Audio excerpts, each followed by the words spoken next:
کا بڑا فکر لگا رہتا ہے کہ پاکستان کا کیا بنے گا، کچھ سمجھ میں نہیں آتا۔ اللہ تعالیٰ نے ہم کو یہ دعا سکھائی ہے کہ یا اللہ ہم پر وہ بوجھ نہ ڈال جو ہماری طاقت سے باہر ہے۔ عام طور پر ایسا ہوتا ہے کہ انسان خود کو کسی کام میں اس طرح انوالو سمجھتا ہے کہ وہ کام اس کی ذمہ داری ہے، حالانکہ وہ کام اس کی ذمہ داری نہیں ہوتا۔ یہاں سے بڑے بڑے مسائل پیدا ہوتے ہیں اور پھر انسان کے لیے ہلاکت کا ذریعہ بن جاتے ہیں۔ اپنی حدود اور استعداد سے باہر کی خواہش نہیں ہونی چاہیے۔ جو چیز خواہش میں ہے لیکن اس کی استعداد نہیں ہے تو اس کو بیان کرنا تکلف ہی ہے، یعنی جو چیز خواہش میں ہے لیکن استعداد میں نہیں تو بڑی مشکل ہو جاتی ہے۔ جو چیز خواہش میں ہو اور دسترس میں نہ ہو تو یا تو اپنی دسترس بڑھا لو یا پھر خواہش کو مختصر کر لو۔ آپ کبھی بیمار ہو جائیں تو اس کا علاج عام طور پر خود ٹرائی نہیں کرتے کیونکہ اس کے لیے الگ شعبہ ہے۔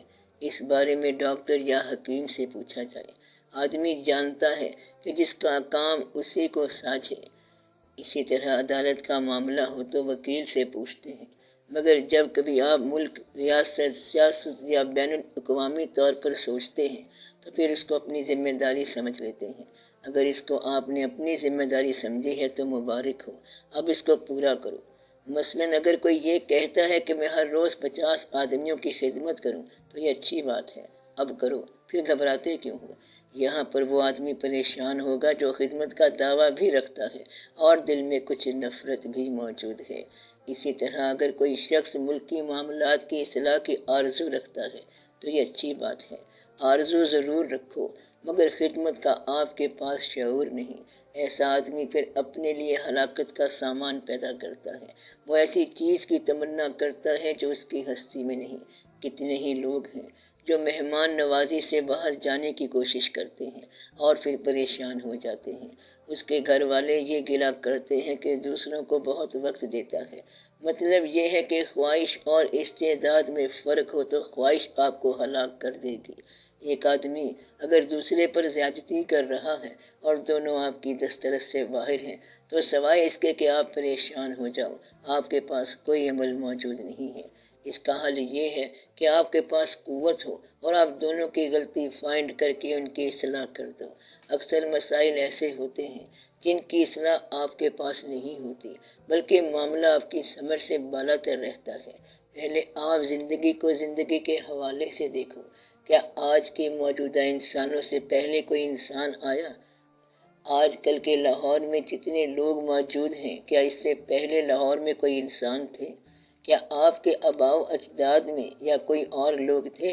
وہ سب لوگ اپنا دور پورا کرتے ہوئے اور لاہور کو رونقوں کے حوالے کرتے ہوئے آپ سے رخصت ہو گئے۔ اب اگلی بات دیکھو، کیا آپ کے بعد کوئی لوگ آنے والے ہیں؟ وہی تو آپ کے گھروں میں پل رہے ہیں اور یہی آپ کو رخصت کریں گے۔ اس میں گھبرانے والی کون سی بات ہے؟ یہ حقیقت ہے۔ جس طرح آپ لوگوں نے اپنے بزرگوں کو غم سے رخصت کیا، اسی طرح آپ کے بچے آپ کو روانہ کریں گے۔ پھر آپ کے بعد یہ لوگ سارے کام کر لیں گے۔ آپ سے پہلے اس جہاں میں کتنے ہی باغ لگ لگ سوکھ گئے، پھر تم کون سا گلاب ہو؟ آپ اپنی ہستی کو اس وسیع کائنات کی ہستی کے تناظر میں دیکھو۔ آپ کی ہستی ایسے ہے جیسے جنگل کے اندر ایک مور ہے جو ناچنے کی فکر کر رہا ہے، پھر نہ جنگل رہیں گے اور نہ مور۔ زمانے بدل جائیں گے، پہلے بھی کئی زمانے بدل گئے، آخر مر جانے کے علاوہ انسان کو اور کیا کرنا ہے؟ جن کو تم کندھا دیتے ہو ان کا غم اتنا ہوتا ہے کہ آرام سے مٹی ڈال کے آ جاتے ہو۔ دفن کرنے کے بعد فراغت کے ساتھ بیٹھ جاتے ہو، جیسے کبھی کسی کو دفن ہوتے نہیں دیکھا۔ کہتے ہو بڑا قریبی آدمی تھا جو بہت دور چلا گیا ہے اور اب تیاری کرنی چاہیے کیونکہ شام کو پنڈی جانا ہے، اور پھر اس غم کے اندر وہی باتیں، وہی چاول، وہی کھانا پینا۔ عجیب انسان ہے، غم ہو یا خوشی ہو اس کا کاروبار چلتا رہتا ہے۔ غم کتنا ہی سنگین ہو، نیند سے پہلے کا ہے، پھر نیند کی بہار آ جاتی ہے۔ کوئی پوچھے کہ غمگین آدمی کہاں چلا گیا، کہتے ہیں کہ وہ ڈاکٹر کی گولی کھا کر سو گیا۔ کوئی بھی غم ہو، تکلیف ہو، اذیت ہو، ذاتی مسئلہ ہو، ملک کا مسئلہ ہو، حادثہ ہو یا آسمانی آفت ہو، آپ ان سب کو دیکھ کر پریشان ہو جاتے ہو۔ مگر میرا خیال ہے کہ کائنات کا کوئی غم ایسا نہیں ہے جو آدمی برداشت نہ کر سکے۔ اگر کوئی سے دو انسان ایک دوسرے کے لیے زندگی گزارنے کی تمنا کریں اور ایک دوسرے کے لیے زندہ رہنے کی خواہش رکھیں تو پھر کائنات میں کوئی غم نہیں۔ غم آپ کے گھر کے اندر دراڑ کا نام ہے اور پریشانی آپ کے اندازے فکر کا نام ہے۔ ہم نے کوئی انسان ایسا نہیں دیکھا جو وسیع غم کی وجہ سے ذاتی زندگی ترک کر چکا ہو۔ ایسے بہت ہی کم لوگ ہوتے ہیں۔ مثلاً مہاتما بدھ نے پریشان ہو کر گھر چھوڑ دیا۔ بڑے آرام سے انسان غم اور غم کی شدت کو ناپنے کے بعد برداشت کر کے پھر اپنی خوشیوں میں واپس چلا جاتا ہے۔ پھر وہی انسان وہ کرتا رہتا ہے جو چاہتا ہے، جو ہم چاہتے ہیں کر کے رہتے ہیں اور اپنے عمل پر غالب ہیں۔ یہ عمل دریا کی طرح ہے کہ آرام سے مٹی پر سر رگڑتا ہوا چلتا ہے اور کبھی جی چاہے تو سر اٹھا لیتا ہے اور پھر کناروں سے باہر آ جاتا ہے، جس کو ہم سیلاب کہتے ہیں۔ میں نے پہلے بھی آپ کو بتایا تھا کہ اگر چھت گرنے لگے تو بھاگ جاؤ اور آسمان گرنے لگے تو ٹھہر جاؤ۔ اب چھت گرنے کا وقت نہیں بلکہ آسمان گرنے لگا ہے۔ آسمان گرنے لگے تو بھاگنا بیکار ہے۔ شیر سامنے آ جائے تو بھاگنا بیکار ہے۔ ڈرنے کی کیا بات ہے؟ چار آدمیوں کے ساتھ مل کر مرنا اور اکیلے مرنا دونوں برابر ہیں۔ موت اشتراک میں ہو یا تنہا ہو، اجتماعی ہو یا انفرادی، ایک ہی بات ہے۔ جس شخص کو حالات کا خطرہ محسوس ہو رہا ہے کہ خطرہ قریب آ رہا ہے، اسے کہو کہ اب وقت ہے کہ تو اپنی خواہش دین کے لیے نثار کرنے کی فکر کر۔ مثلاً ایک شخص بہت فکر مند ہے اور ملک کے لیے اتنا فکر مند ہے کہ رات کو نیند نہیں آئی اور اس میں حالات درست کرنے کی آرزو بھی موجود ہے۔ اگر ایسا شخص بہت بے تاب ہو جائے اور اس کی بے تابی والہانہ ہو جائے تو ایسے شخص کو راز سے آگاہ کر دیا جاتا ہے۔ اقبال بہت بے تاب ہوا تو راز آگاہ ہو گیا اور کہنے لگا کہ میری آنکھ جو کچھ دیکھ رہی ہے وہ لب پہ نہیں آ سکتا۔ اس نے کوئی ایسی چیز دیکھ لی جو بیان میں نہیں آ سکتی۔ افلاک سے نالوں کا جواب عام آدمیوں کو نہیں آتا۔ اقبال کو ملت اسلامیہ کے حوالے سے کوئی خاص راحت والی خبر ملی، اسے آگاہ کر دیا گیا اور سکون پیدا ہو گیا۔ بےتابی جو ہے یہ بیان بن جاتی ہے۔ اگر آپ اس طرح کے بےتاب ہو تو پہلا کام یہ کرو کہ ملک کی خاطر اپنی صداقت کو الگ بیان کرو۔ اب یہ نہ دیکھنا کہ کون پریشان کر رہا ہے، کون پریشان ہو رہا ہے، کتنی فورسز میدان میں آ رہی ہیں۔ کوئی تو ایسا آدمی ہونا چاہیے جو ملک کی پریشانی کے باعث فیصلہ کرے کہ میں آج سے جھوٹ نہیں بولوں گا اور جھوٹا بیان نہیں دوں گا۔ آپ اتنے سمجھدار لوگ ہو، لاہور کی کریم بیٹھے ہو، جھوٹ تو آپ کی شان کے لیے توہین ہونا چاہیے، لیکن سچ بولنا بہت مشکل ہے۔ آپ اپنی پریشانی خالق کے حوالے کرو تو راز مل سکتا ہے۔ یا اللہ، ہم اپنے آپ کو تیرے حوالے کرتے ہیں، ہمیں راز سے آگاہ کر۔ اٹھا ساقیہ پردہ اس راز سے، لڑا دے معمولے کو شہباز سے۔ اب وہ وقت آیا ہی پڑا ہے، آپ شہباز سے لڑنے کے لیے تیار ہو جاؤ، لیکن ذرا بے چینی ہے کہ راز سے پردہ اٹھ نہیں رہا۔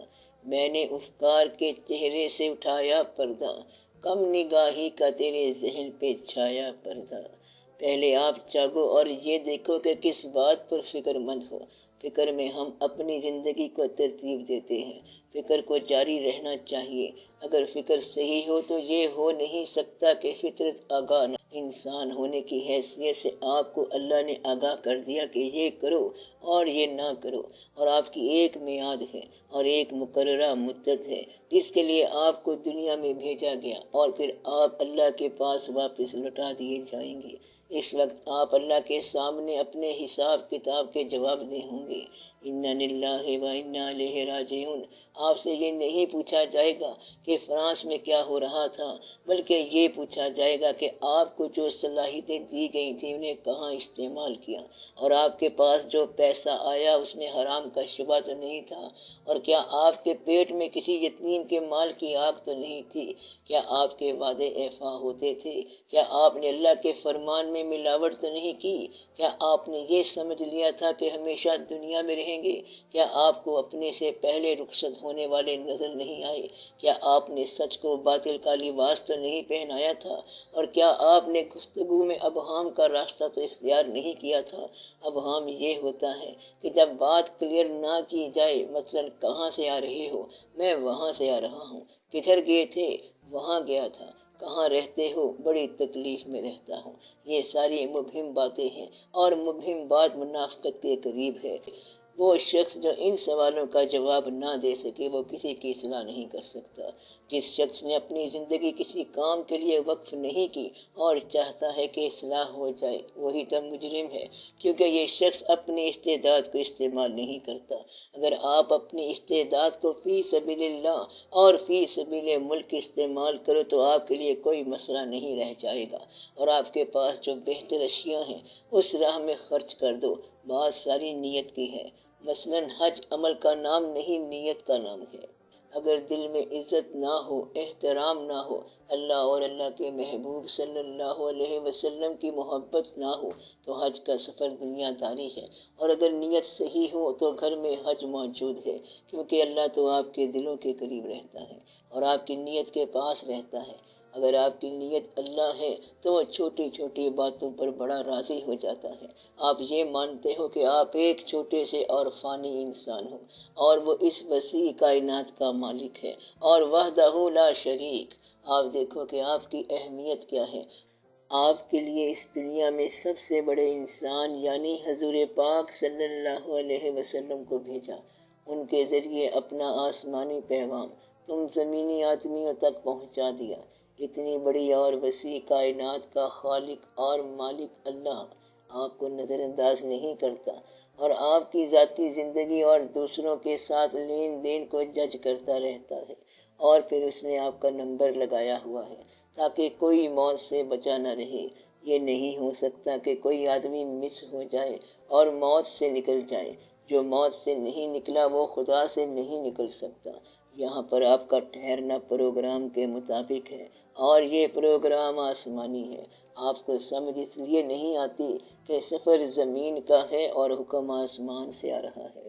جبرائیل امین علیہ السلام کے ذریعے اللہ نے اپنا ازلی امانت نامہ یعنی کلام مجید حضور پاک صلی اللہ علیہ وآلہ وسلم تک پہنچایا۔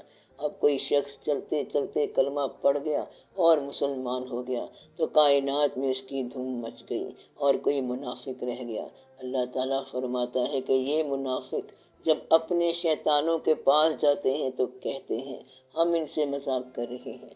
میں یہ کہتا ہوں کہ اللہ کو یہ سب معلوم ہے کہ تنہائی میں کیا ہوا گناہ محفلوں میں جج ہوگا، اور تنہائی میں کی ہوئی توبہ قبول ہو جائے گی۔ آپ سے اللہ تعالیٰ وہ بات نہیں پوچھے گا جو آپ کے استعداد میں نہیں ہے۔ مثلاً بوڑھے سے یہ نہیں پوچھا جائے گا کہ دوڑ لگا سکتے ہو۔ اللہ تعالیٰ آپ سے آپ کی صلاحیتوں اور استعداد کے مطابق پوچھے گا۔ آپ کے اندر اندیشہ اس لیے پیدا ہو رہا ہے کہ جو وقت کی کال ہے آپ اس پر لبیک نہیں کہہ رہے، بلکہ صرف گفتگو کر رہے ہیں۔ آپ کے پاس جتنا بھی عمل ہے اس کے مطابق چل پڑو۔ اگر اقبال کو کسی نے جگایا تھا تو وہی حالات اب آپ پر بھی آئے ہوئے ہیں۔ اقبال کو اقبال بنانے میں جو واقعہ موجود تھا وہ واقعہ آپ کے پاس بھی موجود ہے۔ ایک آدمی دوسرے آدمی کے پاس سے گزر گیا اور ایک واقعہ بن گیا، حالانکہ وہ اور لوگوں کے پاس سے بھی گزرا ہوگا۔ واقعہ کب بنتا ہے؟ جب مشاہدہ کرنے والا کھرا مشاہدہ کرے۔ اگر آپ صحیح سوچ رہے ہیں اور صحیح غور کر رہے ہیں تو کوئی وجہ نہیں کہ فطرت کی وجہ سے آپ کو راستہ نہ ملے۔ کچھ ہی عرصہ پہلے کی بات ہے کہ ہندوستان کے 9-10 کروڑ پسماندہ مسلمان، گھبرائے ہوئے مسلمان، منتشر مسلمان اور سیاسی و سماجی ناہمواریوں سے پسے ہوئے مسلمان ایک ایسا شعور حاصل کر گئے کہ یہ کنٹری بنا دی۔ 10 کروڑ پریشان، غلام اور سیاسی اور معاشی طور پر کمزور مسلمانوں نے ایک طاقتور مسلمان ملک بنا دیا، اور آج آپ طاقتور ہو اور مال و دولت کی فراوانیاں ہیں اور اندیشے آپ کا فیشن ہے۔ آپ اندیشے بیان کرتے رہتے ہو اور اپنے مکان بھی بناتے رہتے ہو۔ اس ماں کا اندیشہ سچ ہوتا ہے جس کا بیٹا بیمار ہو، اس شخص کا اندیشہ صحیح ہوتا ہے جس کا دوست رخصت ہو رہا ہو۔ یہ ان کی کمٹمنٹ ہے۔ اور آپ یہ دیکھو کہ آپ کی کمٹمنٹ کیا ہے۔ آپ کی کمٹمنٹ ملک کی تعمیر ہے یا اپنی تعمیر؟ اگر آپ ذاتی تعمیر کو ملک پر نثار کر دو تو آپ کا مسئلہ حل ہو جائے گا۔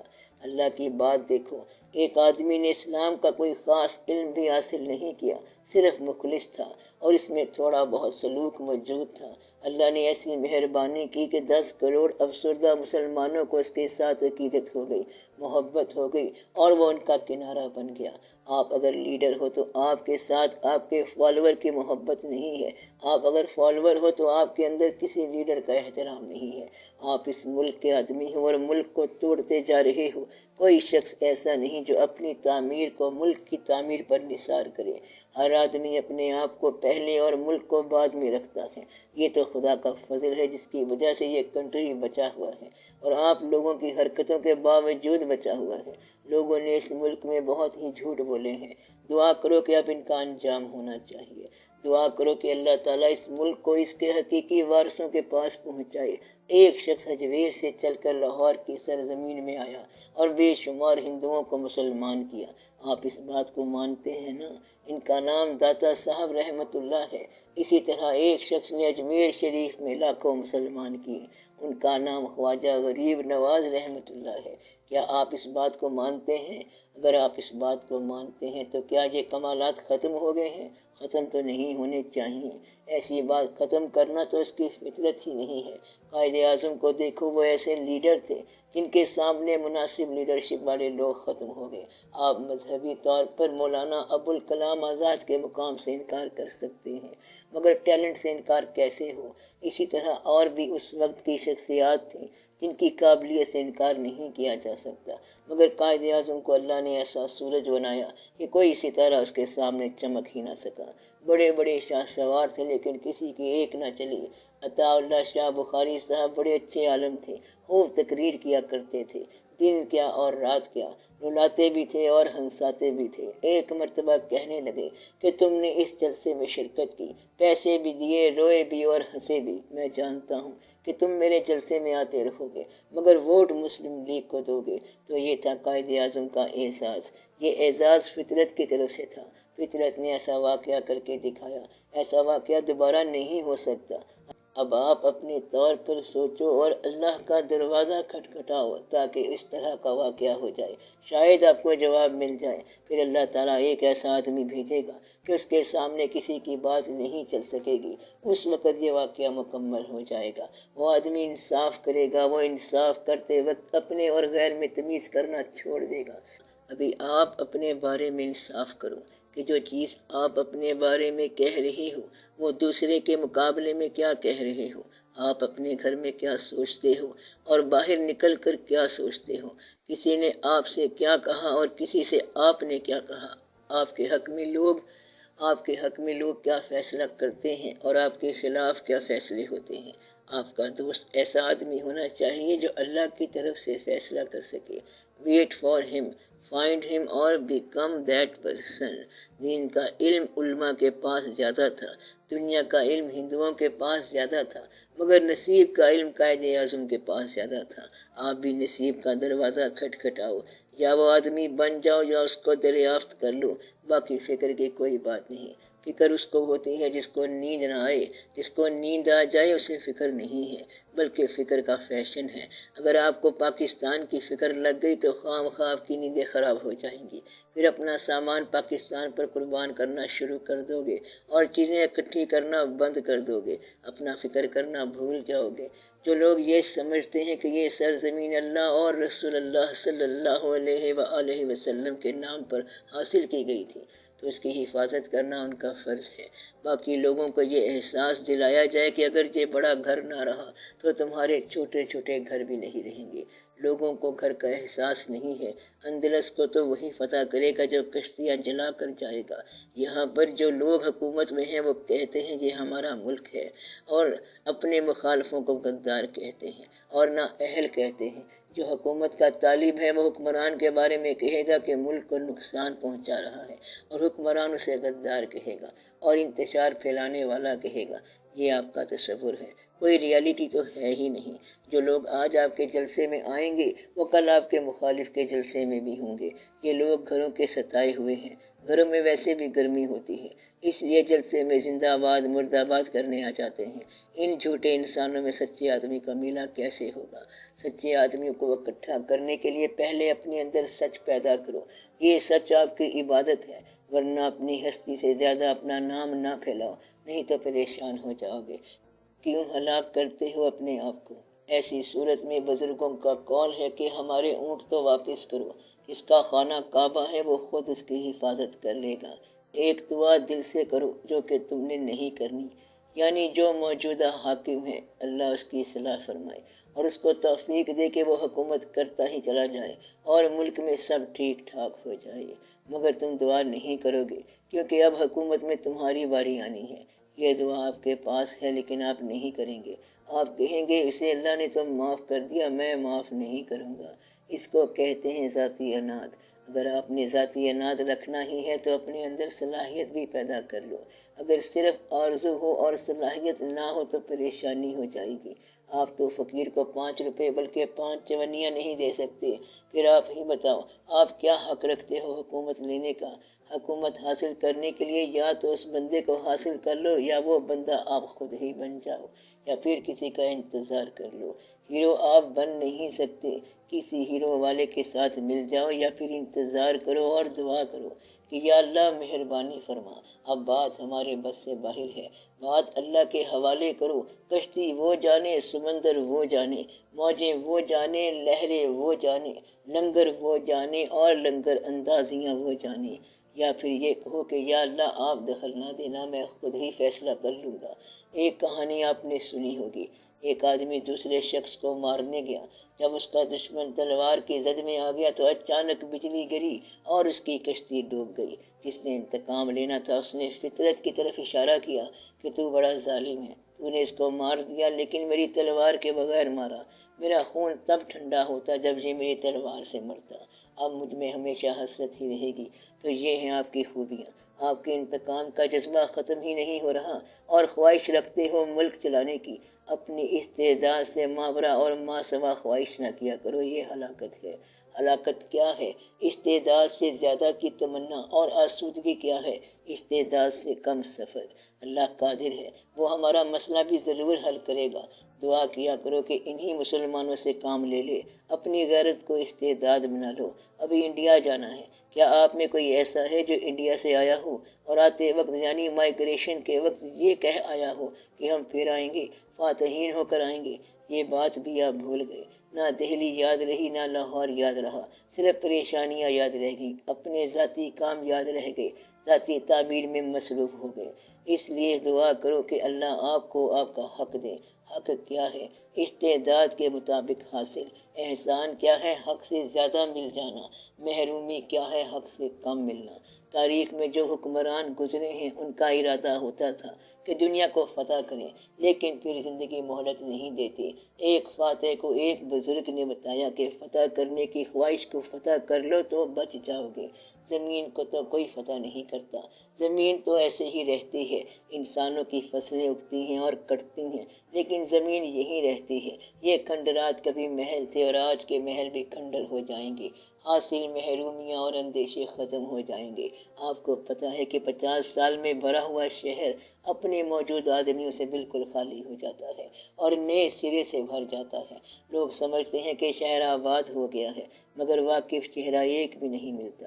اسی طرح آپ کبھی اپنے گاؤں جاؤ تو گاؤں بھرے ہوئے ہیں لیکن سنگی اور ساتھی کسی اور طرف چلے گئے ہیں۔ ہمیں بھی کسی اور طرف جانا ہے۔ اس سے پہلے کہ چلے جاؤ آپ سچ بول جاؤ، کوئی سچا کام کر جاؤ، جھوٹ نہ بولو، انتشار اور فساد نہ پھیلاؤ، اپنی استعداد کو بڑھاؤ اور آنے والی نسلوں کو سچ دے جاؤ۔ پیر بھی جھوٹا نہیں ہونا چاہیے، مولوی بھی جھوٹا نہیں ہونا چاہیے، استاد بھی جھوٹا نہیں ہونا چاہیے اور سیاستدان تو بالکل ہی جھوٹا نہیں ہونا چاہیے۔ یہ میں آپ کو وارننگ کے طور پر اطلاع دے رہا ہوں۔ جس کی بات جتنے ابلاغ میں جائے گی اس کا گناہ اتنا ہی زیادہ ہوگا۔ ایک آدمی اگر پبلک سیکٹر میں جھوٹ بولے گا تو جتنے سامعین ہوں گے اتنا ہی اس کا گناہ ہوگا۔ اس لیے کبھی اسٹیج پر جھوٹ نہ بولنا۔ اب آپ کہو گے کہ اگر سیاست میں جھوٹ نہ ہو تو سیاست میں کیا رہ جاتا ہے؟ سیاسی تقریر اکثر یہ ہوتی ہے کہ موجودہ حکومت نااہل ہے، اور حکومت کہتی ہے کہ یہ سارے شر پسند ہیں اور غیر ملکی ایجنٹ ہیں اور اسلام کو نقصان دے رہے ہیں، اور اصل حالت یہ ہے کہ غریب آدمی کے حالات خراب ہوتے جا رہے ہیں اور سرحدوں پر علیحدہ خطرہ ہے۔ حکمران ادھر عمرہ کرنے چلے جاتے ہیں یا حج کرنے چلے جاتے ہیں اور عاقبت یہاں ملک میں تباہ ہو رہی ہے۔ بادشاہ کو صرف نیک نہیں ہونا چاہیے بلکہ اہل بھی ہونا چاہیے، بلکہ خوبیوں والا ہونا چاہیے۔ صلاحیت والا ہی صحیح کام کر سکتا ہے۔ صلاحیت کو شوق کے کناروں سے باہر نہیں جانا چاہیے۔ اپنے شوق کو صلاحیت میں رکھو اور اپنے بیان کو صداقت میں رکھو اور اپنے تقاضے کو حقوق کے قریب رکھو اور اپنی زندگی کو اللہ کے حکم میں رکھو۔ اگر یہ اللہ کے حکم میں نہیں ہے تو پھر یہ نافرمانی ہوگی۔ ہماری یہی زندگی ہماری عاقبت ہے، ہماری اور کوئی عاقبت نہیں۔ اپنی عاقبت بنانے کے لیے اپنی صلاحیت استعمال کرو۔